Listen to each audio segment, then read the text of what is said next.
Come take a drive with me down memory lane. Over hills into Scarsdale, let's hit the Benedict Trail and see how our family has grown into who we are today. Grandpa Melvin Wright Benedict handwrote a journal back in the 1960s. Taking excerpts of his writing, this is the rest of the story. We are so lucky to have his memories, bringing his Grandpa Benedict, Grandmother Wright, and Aunt Lou to life. I am so proud of the family we've become, our tree growing from pilgrim roots dug deep into the landscape of colonial America, among first Europeans to make this soil home.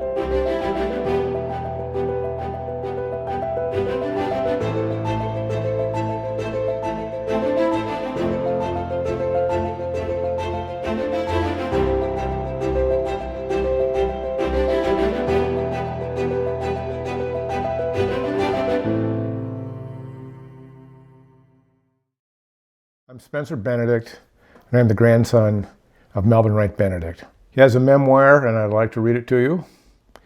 A memoir by Melvin Wright Benedict. Life is well, as all good things come to an end. Room has to be made for new people, new ideas, and things. I'm very thankful that my life has been blessed with about all one can ask for. My parents, grandfolks, and relatives have all been law-abiding citizens, honest, truthful, and advocates of fair play and life's dramas.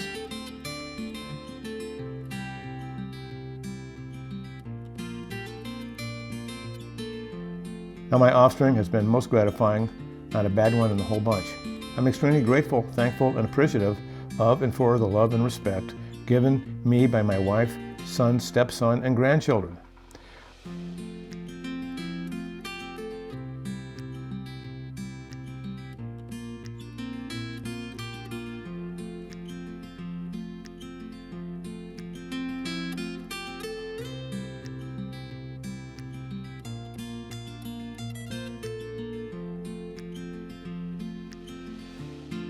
I hope you all are as fortunate with your children and their offspring.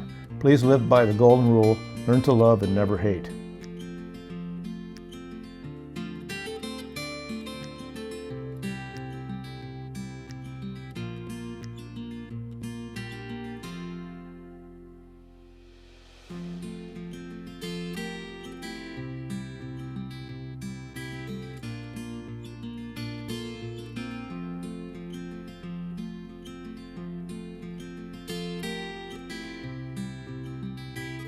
I believe there is a supernatural being, not necessarily in the image of ourselves.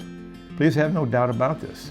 The teaching of the Christian faith are 100% perfect, fair, and proper.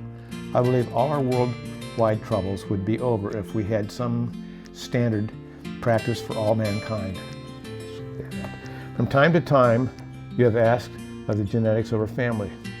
I'll try to put down, maybe in a sort of disconnected manner, what I can remember. I'm sorry I did not write down all my grandfather and grandmothers told me.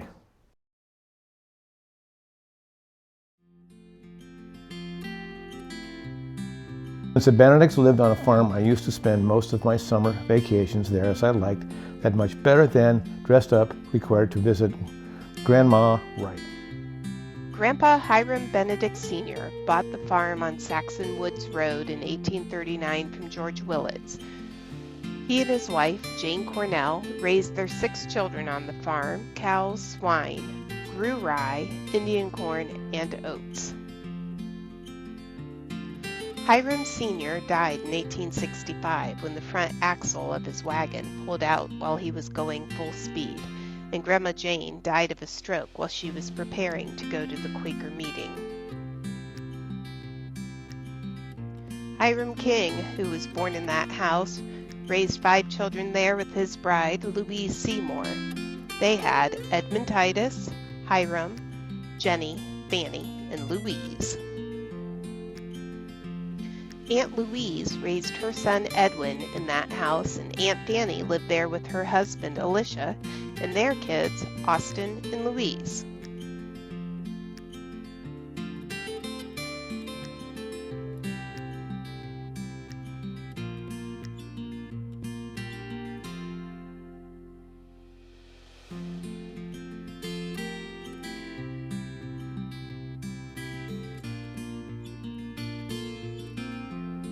Grandpa Hiram K. grew the farm to several hundred acres and slowly parceled it out over the years. When Grandma Louise died in 1922, the entire farm was sold to a developer. There, in the center of the highly coveted Heathcote section of Scarsdale, Benedict Park was born, opening lots for sale in 1926. They were exceptional sites for homes or as splendid investments, with the Saxon Woods Golf Course right out their front doors.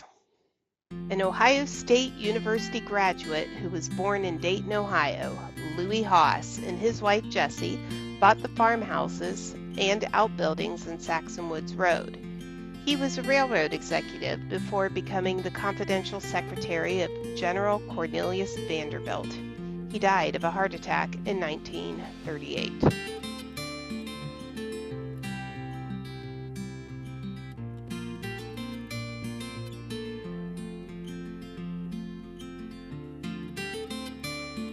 Mrs. Haas said the house was beautiful. It had early American charm with wide board floors and antique furnishings. The first owner was a Delancey, whose daughter married into the Heathcote family. There was a skating pond behind the barn and a bounty of wild grapes and blackberries, but you had to watch out for the copperheads when you went out to pick them. It was so peaceful there at night.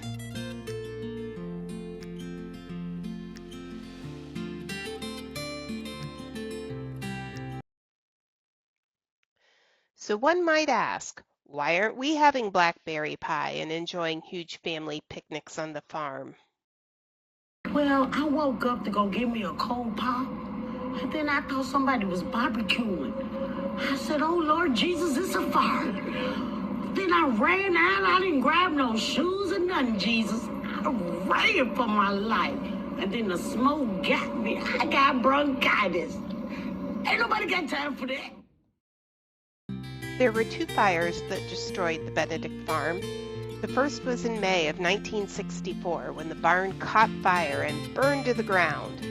The Scarsdale Enquirer reported that fire flashed through the 200-year-old barn on Saxon Woods Road under the tenancy of Leonard Brooke, leaving nothing but charcoal rubble.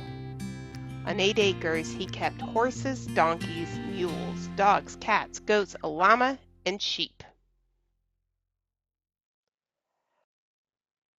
A few years later, 75 firemen were called to a second fire at 7:10 p.m. on Tuesday, September 24, 1968. It was highly suspicious, starting in the roof of the home and involved the entire 15-room structure. Rats by the hundreds poured out of the burning structure, which had just been vacated by Leonard Brooke, his family, and a collection of animals. Mr. Brooks, who was an animal trainer, we call them animal hoarders these days, kept his animals in pens outside the house. Well, most of them were outside the house. Mrs. Haas said it was a shock to see a goat in what used to be our bedroom. So this, my dear family, is what happened to the Benedict farm.